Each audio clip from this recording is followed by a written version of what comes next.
Salut à vous tous, bienvenue sur CC Info 91, la chaîne YouTube consacrée aux non-voyants. Présenté par Alain Leclerc, avec Pascal Cusson. Musique de notre ami José Licenciato, qui nous l'offre gratuitement la musique, merci à lui. Soyez tous les bienvenus sur la chaîne.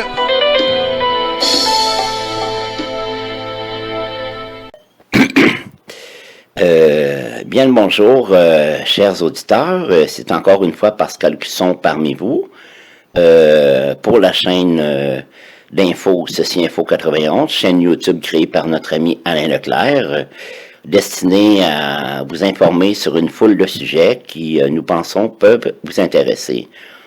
Aujourd'hui, nous allons poursuivre les fascicules sur l'histoire du monde. J'aimerais aussi vous demander votre aide à parler de nous, parler de la chaîne, je veux dire, ou des sujets qui vous intéressent directement sur la chaîne. Si vous pouvez publier les liens directs vers vos podcasts préférés sur vos murs de réseaux sociaux, ce serait bien apprécié. Merci. Bonne écoute. Histoire du monde, croyance antique ou moderne numéro 2. Afrique numéro 2. Croyance égyptienne numéro 2. Concept égyptien de ce qu'est une âme. Les Égyptiens pensaient que tout individu se composait de plusieurs éléments distincts, outre le corps, le nom, le cœur ou l'ombre, des termes plus abstraits comme la Kaash, le Béa ou le Ka. Certains de ces termes sont malaisés à appréhender car ces notions n'existent pas dans notre concept corps, âme et esprit. La façon complexe dont les anciens Égyptiens ont traité l'âme avec beaucoup de précision est révélatrice de l'importance qu'elle revêtait pour eux. Les termes de Akaash, Béa et Ka désignent les composantes de la partie spirituelle de l'homme. Ces concepts ont été formulés pour la première fois dans les textes des pyramides qui sont un recueil de formules funéraires propres à la protection et à la renaissance de Pharaon dans le premier temps car dès la fin de l'Ancien Empire, elles sont également utilisées dans les tombeaux des reines puis dans la période suivante, elles seront utilisées dans les tombes privées. Béa représenté comme un oiseau à tête humaine, le Béa est l'énergie de communication, de transformation et de déplacement de chaque personne. Comme avec des humains, les divinités pourraient également avoir le Béa voire plusieurs. Quand un dieu intervenait dans des affaires humaines, on disait que Sébaou, pluriel de Béa, du dieu était au travail. À cet égard, le roi pouvait être considéré comme le Béa d'un dieu. D'autre part, une divinité pouvait être investie par le Béa d'une autre divinité. Car le Ka représente le double immatériel de l'être et incarne les forces vitales de chacun. Le mot appartient à une racine qui signifie nourriture et dont le hiéroglyphe s'écrit à l'aide de bras levés. À l'opposé du Béa, élément dynamique, la Ka représente un élément statique. Le Ka était présent aussi bien chez les dieux que chez les hommes. Cependant, les dieux en possédaient souvent plusieurs, par exemple Ré en avait 14 qui représentaient toutes les expressions de sa personnalité. Akaash est souvent traduit par transfiguré faute de mieux. Ce mot est apparenté à une racine égyptienne qui signifie lumineux ou utile. Pour matérialiser cette idée, on utilisait le hiéroglyphe représentant un ibis à aigrette dont le plumage vert foncé avait des reflets métalliques. Ce principe lumineux et immortel faisait partie des éléments invisibles de la personnalité. Il est lié au principe de puissance créatrice utilisé en magie. Sahu. Le Sahu était un autre aspect de la Kaash. Le Sahu est le corps spirituel, l'émanation du corps physique qui, grâce à l'action des offrandes et des prières, peut s'associer à l'âme dans l'au-delà et entrer en conservation avec le Sahu des divinités. Dès qu'une âme était jugée digne d'entrer dans l'au-delà, le Sahu se séparait de toutes les autres formes de l'âme. Tout comme certaines idées modernes sur les fantômes, on disait que le Sahu hantait ceux qui avaient fait du tort à une personne dans la vie et protégeait ceux que le défunt avait aimés. Tout comme la Kaash pouvait apparaître dans les rêves d'une personne, le Sahu pouvait apparaître à une personne. Il était souvent considéré comme un esprit vengeur. Il y a un exemple du Moyen Empire d'une lettre laissée par un veuf dans la tombe de sa défunte épouse la suppliant son Sahu de cesser de le hanter. Ce Shem ou Sekem. Le Sekem était un autre élément de la Kaash. On ne sait pas grand-chose sur le Sekem, mais il était considéré comme une sorte d'énergie vitale de l'âme. Le Sekem était présent dans l'au-delà après le jugement quand le défunt était considéré comme juste de voix. Dans le livre des morts, le Sekem est décrit comme une puissance et le lieu où vivent les dieux Horus et Osiris dans le monde souterrain. Le Sekem peut également avoir été utilisé pour contrôler l'environnement physique et les actions d'une personne. Le Sekem est aussi un sceptre en forme de papyrus, réservé aux dignitaires. Le corps, Dje. Béa le jet, ou sa bouquet, le corps matériel, est le réceptacle des composantes de la personnalité telles que le Béa, le K, la KH, l'ombre ou le nom. C'est pourquoi sa préservation est primordiale et c'était une punition des plus redoutées que d'avoir son corps démembré ou privé de son intégrité. Jet devient Kat, un cadavre qui deviendra une momie, si l'on opère sur lui tous les rites de l'embaumement, qui le préservera de l'action du temps. Malgré son importance, le corps n'avait pas de caractère unique car une image ou une statue pouvait le remplacer. Car malgré toutes les précautions prises, les Égyptiens ne pouvaient être certains de sa conservation éternelle. Ils sculptaient alors des statues du défunt, prêtes à remplacer le corps si celui-ci venait à disparaître. La statue sert alors de support aux éléments invisibles de l'individu comme le K. Le K, la force vitale, investit la statue et continue à se nourrir d'offrandes et à alimenter le défunt. Dans les mastabas de l'Ancien Empire, une pièce aveugle, le serdab qui signifie cave en arabe, est réservée à la statue du mort. Par l'attribution d'un nom, un individu devient un homme, différencié, repérable, faisant partie d'un ensemble par ses attaches mais possédant une personnalité, une identité reconnue et un destin. L'efficacité d'un rite ne peut être assurée que si le bénéficiaire est nommé. Hommes et dieux sont tributaires des rites, et la connaissance des noms des êtres est la condition essentielle pour agir sur le monde. La puissance potentielle du nom est aussi un point de vulnérabilité. Les magiciens connaissaient le pouvoir attaché à la connaissance du nom. En le modifiant, ou en l'utilisant dans des rituels aux fins parfois inavouables, il devenait possible d'attenter à la personne désignée. Enfin, effacer le nom ou l'image d'une personne sur ses monuments, ce qui a été fait pour Akhenaton, équivalait non seulement à effacer son souvenir dans le monde visible mais aussi à le priver d'existence dans l'autre. C'est pourquoi il existait de nombreux rites, dans le livre des respirations par exemple, qui assuraient la préservation du nom. Dans certains cas, la dégradation des supports de culte peut avoir été un moyen de priver l'objet de son pouvoir lorsqu'il était sorti de son contexte architectural et rituel. La mutilation serait alors un moyen de désactiver l'image avant de l'enterrer et de la protéger magiquement. Dans d'autres cas, ce sont les religions postérieures qui ont martelé les décors pour effacer les images des divinités païennes. Ib, le cœur est à la fois le siège de la pensée et de la conscience mais c'est surtout l'emplacement de la mémoire qui va pouvoir témoigner devant les juges. Le cœur était remis en place dans la momie après l'embaumement. S'il venait à disparaître, le défunt ne pourrait pas se présenter devant le tribunal, c'est pourquoi le défunt disposait de cœurs de remplacement qui prenaient sa forme ou celle d'un scarabée et sur lequel étaient gravés des extraits du livre des morts. À gauche, le cœur du défunt est placé par Horus sur un plateau de la balance tandis qu'Anubi vérifie que cœur est plus léger que la plume de Maa. Ombre, chou, l'ombre, est une des composantes visibles de l'individu qui lui est affectée dès sa naissance et qui continue à exister dans l'au-delà même après la mort. Le livre des morts consacre le chapitre 92 à décrire à sa circulation en compagnie du Béa durant le jour. Il semble que les divinités aient aussi une ombre puisqu'Akhenaton avait fait construire un temple appelé l'ombre du soleil. Shai à gauche de la balance à l'origine Shai, ou Shai, était un constituant de la vie. À partir de la basse époque il devient une entité indépendante. C'est un génie protecteur qui représente le destin favorable. Il déterminait la durée de la vie de chacun et il était présent lors du jugement de l'âme du défunt. À l'origine présenté sous forme humaine, Shai a pris la forme d'un serpent lorsqu'il fut, tardivement, associé à Renanoupe. Il est parfois considéré comme l'époux de Meskenet, la déesse des naissances et plus tardivement il fut associé à Renanoupe. Il serait à l'origine de l'Agathodémon, le bon génie, des Grecs. Livres sacrés égyptiens.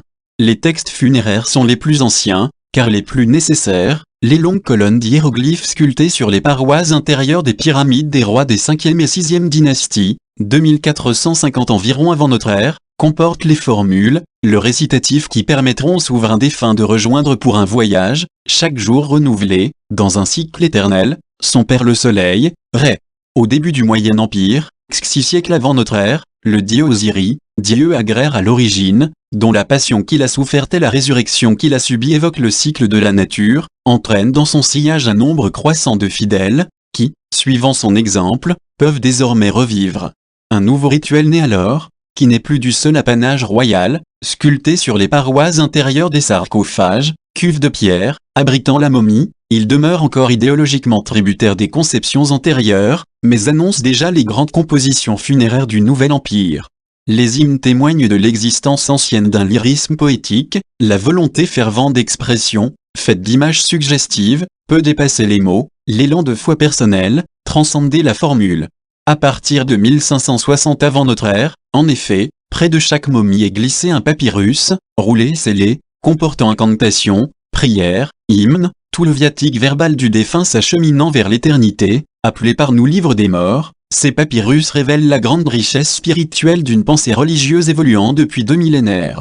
Il existe un grand nombre de textes funéraires utiles aux défunts pour éviter les périls de l'au-delà. Livre de l'Andoua, livre des cavernes, livre des 2 chemins, livre de la vache du ciel, livre des portes, livre des respirations, Chaillon Saint-Saint, texte des pyramides, texte des sarcophages, livre du jour et de la nuit. Livre d'Aké. Lituanie du soleil. Livre des morts. Livre d'Andoua. Ce texte consiste, pour une bonne partie, en un répertoire, un véritable guide de voyage pour connaître le monde de l'au-delà, pour l'arpenter sans crainte et pour en vaincre les périls. Il s'agit de connaître le monde de l'au-delà, dénombrer et nommer les êtres qui s'y trouvent, connaître ses portes et ses chemins, connaître les activités qui s'y déroulent, et les paroles que l'on y prononce. Fidèle à ce programme clairement énoncé, savoir nommer les dieux et l'espace, le texte déploie une litanie de 908 noms divins, égrène la nomenclature des étranges paysages qu'on y rencontre, détaille heure par heure le périple de la barque transportant le dieu solaire. Il est également appelé livre de la salle cachée ou livre de ce qu'il y a dans l'au-delà. Les Égyptiens partageaient la journée en 2 fois 12 heures. Pour eux, le monde nocturne était constitué de 12 régions, une par heure, que le soleil traversait en barque avant de se lever chaque matin à l'est. Ce monde nocturne symbolise le monde des morts, la Doua ou caverne d'Osiris, en fait le monde que chaque défunt doit traverser avant de renaître. Durant son voyage nocturne, le soleil est assimilé au dieu des morts et devient Osiris-Ré.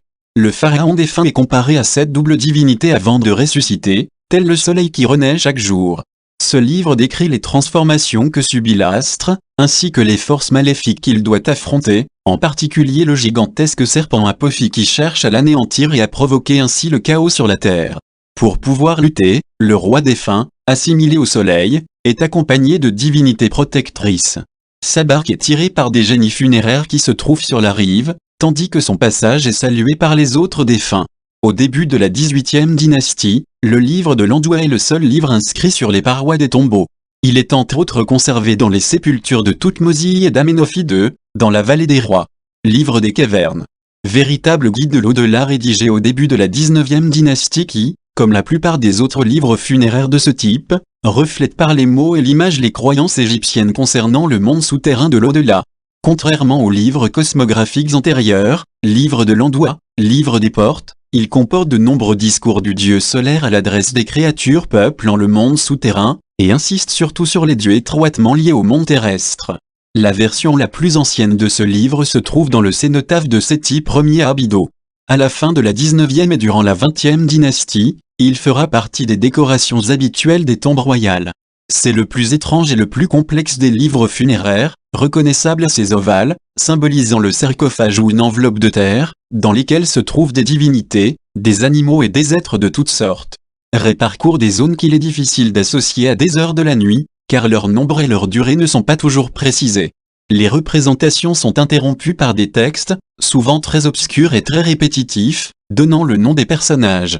Il constitue néanmoins une source capitale d'informations sur la conception égyptienne du passage de l'état de mort à celui de ressuscité et les transformations subies par Ré et Osiris lors de cette résurrection. Livre des 2 chemins. Ce titre moderne désigne le plus ancien des guides de l'au-delà découverts à ce jour. Intégré dans les textes des sarcophages du Moyen Empire, il figurait généralement sur le fond des sarcophages. Le livre des 2 chemins contenait une cartographie de l'au-delà rassemblant les régions souterraines et célestes, contrairement au livre du monde souterrain proprement dit, comme le livre de l'Andoua, le livre des portes, et le livre des cavernes, ainsi que des formules magiques destinées à guider le défunt dans l'au-delà. Livre de la vache du ciel. Texte mythologique qui présente la vision cosmogonique égyptienne où la vache céleste est reconnaissable à son corps parsemé d'étoiles. Après une dispute épuisante entre Ré et les hommes, le Noun, l'océan primordial, transforme nous, la voûte céleste, en vache afin que le soleil puisse se reposer sur son dos. Mais la vache s'affole et prend peur. Ré demande alors à Chou, dieu de l'air, de la soutenir dans l'espace. Livre des portes. Guide de l'au-delà dont on conserve la trace à travers les représentations murales ornant les tombes royales du Nouvel Empire, depuis le règne d'Horemheb. Inspiré du livre de l'Andoua, il décrit comme lui le périple nocturne du dieu solaire parcourant dans sa barque le monde souterrain. Chacune des 12 heures de la nuit, symbole des différents domaines du monde inférieur, est fermé par une porte gardée, devant laquelle le défunt doit prouver sa connaissance des choses et des êtres peuplant l'au-delà. Ce livre est une autre description, textuelle et picturale, du voyage nocturne de Rê. Ici, le trajet est représenté par un rectangle démesurément long ouvert d'un côté, aux angles arrondis de l'autre côté, généralement peint en rose, la couleur du désert. La barque solaire pénètre entre deux signes de la montagne se faisant face, les deux massifs étant traversés par une vallée à l'image du Nil. La représentation des mondes diurnes et nocturnes est donc comparable à la topographie de l'Égypte. Le monde nocturne était divisé en 12 régions, la plupart du temps séparées par des portes fortifiées, gardées par une divinité ou un serpent crachant le feu. La scène se déroule sur 3 registres superposés, les 2 rives du fleuve céleste encadrant son cours sur lequel navigue la barque. Les textes rapportent la conversation qui s'établit entre Rê et les 24 divinités peuplant les 2 côtés de la gorge, trait du jugement des morts, des récompenses accordées aux justes et du traitement réservé aux coupables. Livre des respirations. Où le Chayan Saint date de la basse époque, généralement on considère qu'il a été rédigé à l'aide de matériaux bien plus anciens. Les nombreux exemplaires qu'on en a trouvés sont tous en écriture hiératique. Si l'on peut juger d'après les titres des défunts auxquels ils furent consacrés, il était spécialement réservé aux prêtres d'Amon-Rê. Texte des pyramides. C'est le nom donné aux textes religieux inscrits dans les pyramides des rois et des reines de l'Ancien Empire. La plus ancienne version se trouve dans la chambre funéraire de la pyramide du roi Ouna, à Saqqara. Les textes des pyramides ne constituent pas un corpus homogène, mais une compilation variable de formules, d'hymnes, de litanies et de textes magiques qui ont pour thème la survie du pharaon dans l'au-delà. 157, Tot, dépêche-toi. Annonce aux dieux de l'Occident et à leurs esprits, il vient, Ouna, cet esprit impérissable, paré au cou comme Anubi, qui règne sur la montagne de l'Ouest, afin qu'il puisse compter les cœurs et qu'il ait pouvoir sur les poitrines. Pour qui veut qu'il vive, il vivra. Pour qui veut qu'il meure, il mourra. Texte des sarcophages. Vaste corpus de textes religieux formé de nombreuses formules indépendantes qui étaient surtout inscrites, selon une sélection changeante, sur les sarcophages de la première période intermédiaire et du Moyen Empire. Dérivées des textes des pyramides de l'Ancien Empire, ces formules étaient aussi accessibles aux personnes non royales, elles servirent de base au livre des morts et au guide de l'au-delà du Nouvel Empire. Elles devaient aider le défunt dans sa résurrection et sa vie posthume, et lui décrire les champs des bienheureux auxquels il accède dans l'au-delà. Livre du jour et de la nuit. De déesse Nou, la voûte céleste, représentée par des corps de femmes dont les bras touchent la terre à l'Occident et les jambes à l'Orient, sont adossées l'une à l'autre. Celle dont le corps est couvert de 2 rangées d'étoiles et de 12 disques solaires symbolise le jour tandis que l'autre, sur laquelle se trouvent uniquement des étoiles, évoque la nuit. Durant la journée, la barque solaire navigue sur le fleuve céleste, pour être chaque soir avalée par la déesse et expulsée à l'aube. Elle traverse ainsi les 12 régions du jour et les 12 régions de la nuit, séparées par des portes. Le livre du jour et de la nuit décrit chaque région et les différentes épreuves que doit affronter le roi défunt. Les textes se rapportant au jour et ceux qui concernent la nuit étaient parfois présentés séparément. Livre d'Aké. Ce livre est aussi nommé le livre de la terre. Aké, le génie de la terre, est représenté à l'origine par un bandeau de terre avec une tête à chaque extrémité, puis plus tard par 2 parties avant de sphinx accolé, ce qui lui vaut l'appellation de double sphinx ou de double lion. Il est le gardien de l'au-delà et, par extension, le protecteur d'Osiris. Ce livre relate aussi les transformations nocturnes et la naissance du soleil. Lituanie du soleil. Ces hymnes au soleil, dont les premières versions sont inscrites sur les murs des 2 premiers corridors des tombeaux de Toutmosis et de Séti Ier, sont très répétitifs dans leur première partie, les invocations reprenant les 74 noms du dieu solaire. La deuxième partie, en revanche, est très poétique, avec des jeux phonétiques, des métaphores et une structure interne rythmée, que les traductions ne permettent pas d'apprécier réellement. Ces litanies, qui font partie de la poésie sacrée, décrivent les transformations nocturnes du soleil, comparées à Osiris. Le livre des morts. Si l'utilisation du livre des morts est attestée vers 1600 avant notre ère jusqu'au 1er siècle de notre ère, on trouve des sources qui remontent au début de la civilisation égyptienne. Sur les parois de plusieurs pyramides de l'Ancien Empire, comme celle du roi Ouna, dynastie, sont couverts de nombreuses formules évoquant la renaissance du pharaon, qui devient à la fois Rê et Osiris dans l'au-delà. L'expression livre des morts a été utilisée pour la première fois par l'égyptologue allemand K.R. Lepsius. En 1842, il publie une première édition de ce recueil, à partir du papyrus de Youfang qui était considéré comme le plus complet à l'époque. Livre des morts au Moyen Empire, il était de coutume d'écrire sur le cercueil les textes funéraires qui étaient utiles aux morts. Plus tard, depuis le début du Nouvel Empire, on déposait un papyrus pour le mort dans la tombe où on l'insérait dans les bandelettes de la momie. Cet ensemble de formules et d'illustrations fut appelé livre des morts, et devint le document indispensable du défunt qui voulait sortir au jour. L'appellation livre prête à confusion, de même que la division en chapitres qui n'a été établie qu'au siècle dernier. Il s'agit, en réalité, d'un ensemble décousu de textes plus ou moins longs, 6,5 mètres de long sur 0,30 de large pour celui d'Annie, mais pourvu de titres. Il n'y a pas une suite bien établie pour la transmission des formules, les manuscrits du livre des morts qui nous sont parvenus ont des textes de longueur très variable. Le papyrus d'Annie date d'environ 1200 avant notre ère, Nouvel Empire égyptien. Certaines formules ont tant de succès qu'elles appartiennent obligatoirement au répertoire d'un manuscrit, d'autres viennent s'y ajouter et forment un tel ensemble qu'elles sont perçues comme une unité. Certains textes du livre des morts faisaient déjà partie des anciens textes des cercueils même si beaucoup d'éléments avaient changé, spécialement après le Nouvel Empire. Dans ces textes, il y a certainement beaucoup de sources d'erreurs, par le fait de la copie mais une grande part des changements dans les textes, en particulier dans le livre des morts, étaient voulus. Cela répondait à de nouvelles interprétations, à une autre compréhension, à de nouvelles questions. Cela se marque aussi souvent dans les titres des formules. Parfois, une contradiction apparaît entre le nouveau titre et le contenu de la formule. Les vignettes qui accompagnent les textes et qui commandent de façon imagée le texte ou le chapitre sont une innovation de cette époque. L'ensemble de formules du livre des morts révèle une vision riche et variée de l'au-delà. Sortir au jour est un souhait souvent formulé par le défunt. Il peut être non seulement un titre caractéristique de quelques formules du livre des morts, mais aussi celui utilisé pour l'ensemble. Dans un cas, ce souhait est complété par une addition, formule pour sortir au jour et pour vivre après la mort. Le défunt aimerait avoir sa tombe ouverte, aimerait bouger, pouvoir remonter, se régénérer. C'est déjà connu par les textes des cercueils. Dans ce contexte, le scarabée et le lotus sont aussi cités à côté d'autres déjà connus. L'idée du béat en mouvement était un souhait régulier depuis les textes des cercueils, comme nous l'avons déjà mentionné. De même, le livre des morts propose un matériel essentiel dont le quai et l'ombre font partie. Pour celle-ci en tant que partie essentielle de l'individu, on demande le mouvement aussi par des prières à côté du béat. Le nom joue aussi un rôle important ici, on voudrait s'en souvenir dans l'autre monde. Tout un ensemble de formules traite des soins à donner aux morts si le cœur lui est enlevé, ce qui doit être évité si l'on veut une vie dans l'au-delà. Il affirme au Dieu de n'avoir commis aucun péché. Pour cela, il formule la négation de péché. Si le jugement est positif, le défunt poursuit sa route jusqu'au tribunal des 42 juges. Il doit alors les introduire par leurs noms respectifs et devant chaque juge, il va reformuler chacune de 42 négations des confessions négatives dont nous parlerons plus bas dans ce podcast. Pour écarter les dangers dans le monde souterrain, on utilise volontiers la magie. Toute une liste de formules doit, au besoin, assurer la défense par la magie. Des formules contre un crocodile ou contre des serpents jouent un rôle. Si l'on est obligé de séjourner dans les régions souterraines, on souhaite que ce soit au moins près d'Osiris. Cela peut être réalisé à Rosetta-Wu. Là règne Osiris et il procure aux défunts justifier tout ce qui est positif. C'est pourquoi le souhait du défunt est « Fais-moi ouvrir le monde souterrain, ainsi j'entrerai dans Rosetta-Wu et je franchirai les portes secrètes de l'Ouest.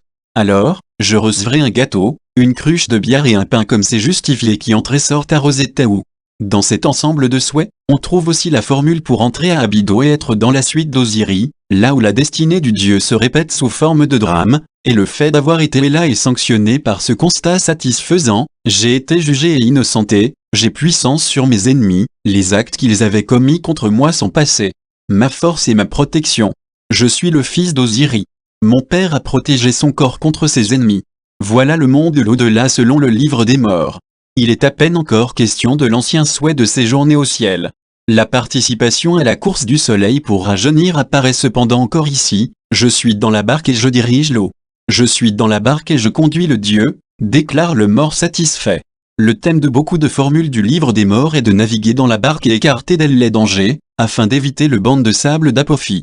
Horus, fils d'Isis, dit « Je suis venu à toi, ô accent circonflexe une fée, Osiris, et je t'ai amené l'Osiriani. » Son cœur est trouvé juste venant de la balance, et il n'a pas péché contre Dieu ou déesse.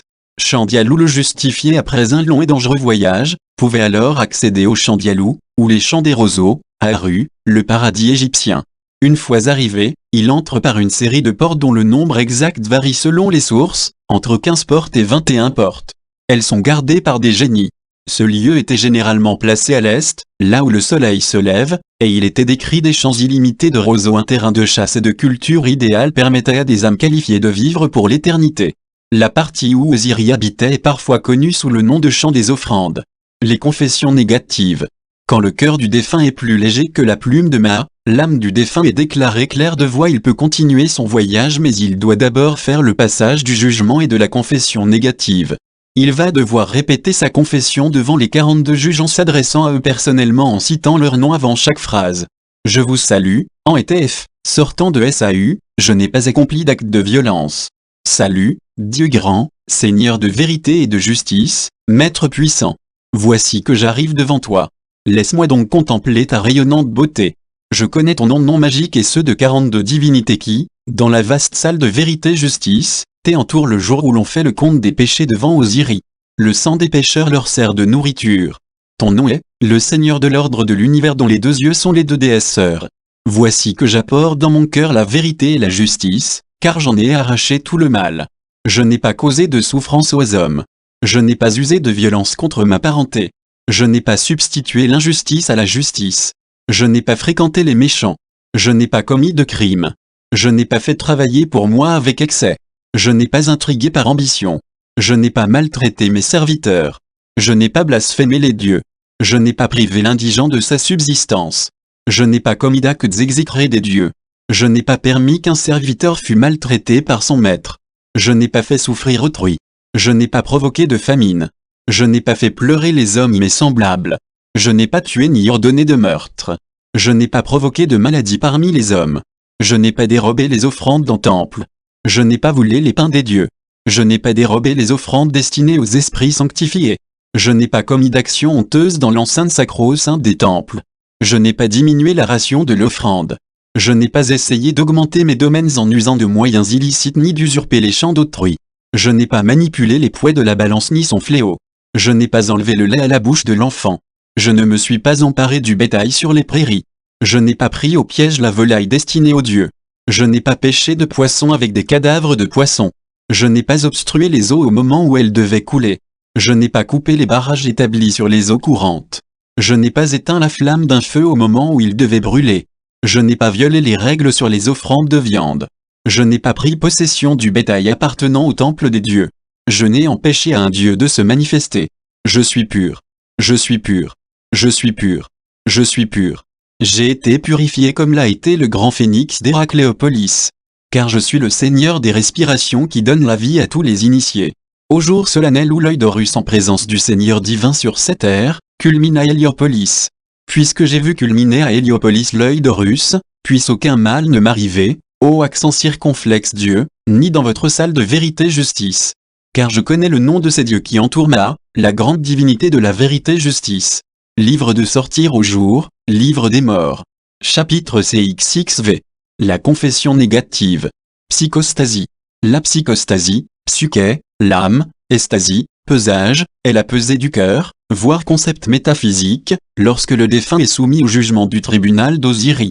Dans l'Ancien Empire, voire chronologie, seuls, le pharaon et la famille royale bénéficiaient de la résurrection après la mort, de la bonne mort, mais vers la 12e dynastie, après une importante révolution sociale, le peuple tout entier participe non seulement au drame sacré et aux fêtes religieuses, célébration de la mort et de la résurrection d'Osiris, mais aspire à obtenir une vie heureuse après la mort dans ce qu'on pourrait appeler le paradis égyptien. Le 125e chapitre du livre des morts parle du jugement et de la purification de l'âme. Il donne un récit détaillé de la pesée du cœur du défunt. C'est aussi le chapitre de la confession de l'âme, la fameuse confession négative. Le défunt nie tous les crimes susceptibles d'être accomplis par l'homme. Je n'ai pas fait le mal. Je n'ai pas commis de violence. Je n'ai pas volé. Je n'ai pas fait tuer d'homme traîtreusement. Je n'ai pas dit de mensonge. Je n'ai pas forniqué, je n'ai pas maltraité mes serviteurs, etc. L'âme du défunt doit connaître le nom du Dieu grand, le maître de la vérité, Osiris, et les noms des 42 juges du tribunal. Chaque juge symbolise un homme d'Égypte, la pesée du cœur. Peser. De gauche à droite, Anubis conduit le défunt, ou ne fait. Sur la balance un second Anubis vérifie la balance. Dans le plateau de gauche se trouve le cœur du défunt qui va être comparé à la plume de Maat. Au pied de la balance se trouve Amou, la dévoreuse, qui attend le résultat pour éventuellement dévorer ceux qui ne surmonteraient pas l'épreuve.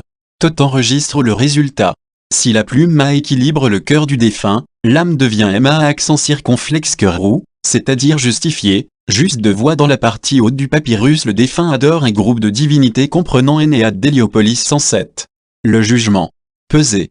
Dans cette deuxième partie du papyrus, Horus vient présenter le défunt à Osiris qui le déclare justifié. Son trône est placé sur un lac de Nétron d'où émerge une fleur de lotus où se tiennent les 4 fils d'Horus. Derrière le trône se tiennent Isis et Nephti. J'espère que cette écoute vous a plu. Alors, jusqu'à la prochaine fois, prenez bien soin de vous. Bye bye. Ciao. C'est fini les amis. Merci d'être passé sur la chaîne. Je vous dis à bientôt avec Pascal. Pensez à vous abonner, c'est important pour